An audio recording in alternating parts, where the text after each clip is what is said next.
नमस्कार, स्वागत है आप सभी का द बिहार टॉप में। मेरा नाम उदित तारण है और इस वीडियो में हम मुंगेर लोकसभा की चर्चा करेंगे। देखिए, मुंगेर लोकसभा अशोक महतो वर्सेस ललन सिंह है, यानी एक तरफ एक भूमिहार है तो दूसरी तरफ एक कुर्मी है। बिहार की कई ऐसी लोकसभा सीटें हैं जहां पर लालू प्रसाद यादव ने एक प्रयोग के तहत सवर्ण बाहुल्य सीट को ओबीसी को दिया है, ओबीसी खाते में दिया है। जैसे औरंगाबाद में अभय कुशवाहा, वहां पर भी राजपूतों का दबदबा माना जाता है।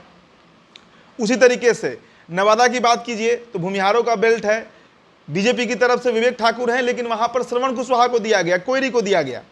और मुंगेर का जहां तक गुणागणित है तो मुंगेर में ये सीट जो है वो अशोक महतो को दिया गया और उनकी पत्नी अनीता देवी जो है, जो खुद कुर्मी है, वो इस सीट से प्रत्याशी बनाई गई हैं। 23 तारीख को अशोक महतो नामांकन करेंगे, लेकिन उसके एक ही दिन बाद 24 तारीख को पीयूष प्रियदर्शी जो है, बार बार उनकी चर्चा हम करते हैं, युवा नेता हैं, धानुक समाज से आते हैं, उनका भी नामांकन है। अब देखिए, गुणागणित समझना होगा मुंगेर का। मुंगेर में कौन बाजी मार रहा है, क्या रिपोर्ट बता रहा है, किस तरीके से समीकरण साधा जा रहा है।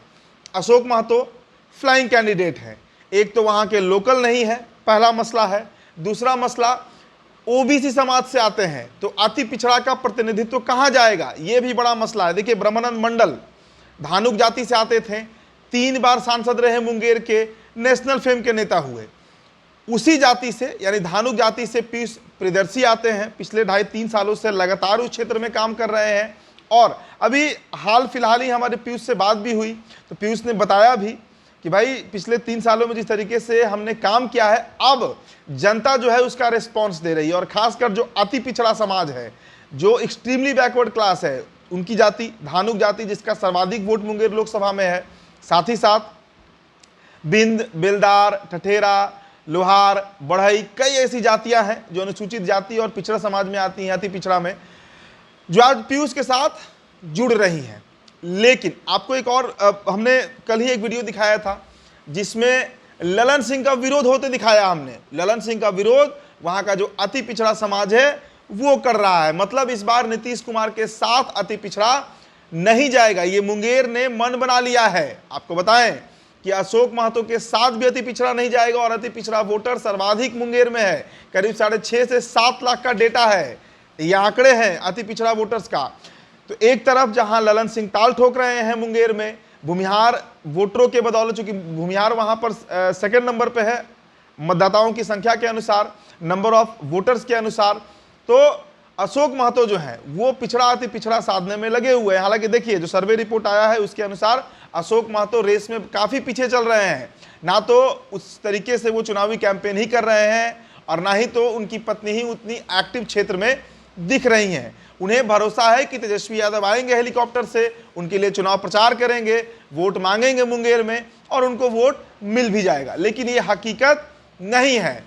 देखिए, जनप्रतिनिधि अपने बदौलत वोट लाता है।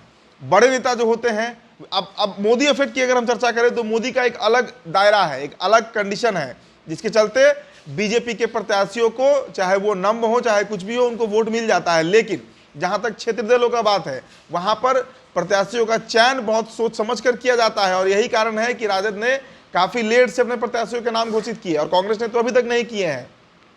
तो मुंगेर का जो गुणागणित है वो आरजेडी के लिए बिगड़ते हुए दिख रहा है। ललन सिंह का पुरक्लस विरोध हो रहा है, इस स्तर पर विरोध हो रहा है कि उन्हें काला झंडा दिखाया जा रहा है, उन्हें बैकआउट किया जा रहा है, उन्हें जनता स्वीकार नहीं कर रही है। तो इन सभी के बीच पीयूष जो है वो लगातार कैंपेनिंग कर रहे हैं और पीयूष के लिए वहां का जो अति पिछड़ा समाज है उसके मन में भी एक भावना जो है वो उत्पन्न जरूर हुई। आपको बताएं कि अशोक महतो के ऊपर कई ऐसे केस दर्ज है जिसमें उन्होंने अति पिछड़ों के खिलाफ कई तरह के जुर्म किए हैं। ये एफआईआर दर्ज है, वो डेटा आपको हम बता रहे हैं। नरसंहार भी इसमें दर्ज है, रैंसम मांगना, कई तरह के मामले हैं अशोक महतो के ऊपर, जिसके चलते जो पिछड़ा समाज है मुंगेर का वो उनसे जुड़ने से कतरा रहा है। देखिए, 7-8 दिनों में अब नामांकन है, नामांकन के बाद माहौल बदलेगा और माहौल किसके पक्ष में जाएगा, तेजस्वी यादव के प्रचार का क्या असर होगा, या नरेंद्र मोदी भी हो सकता है मुंगेर जाएंगे ललन सिंह के लिए वोट मांगने।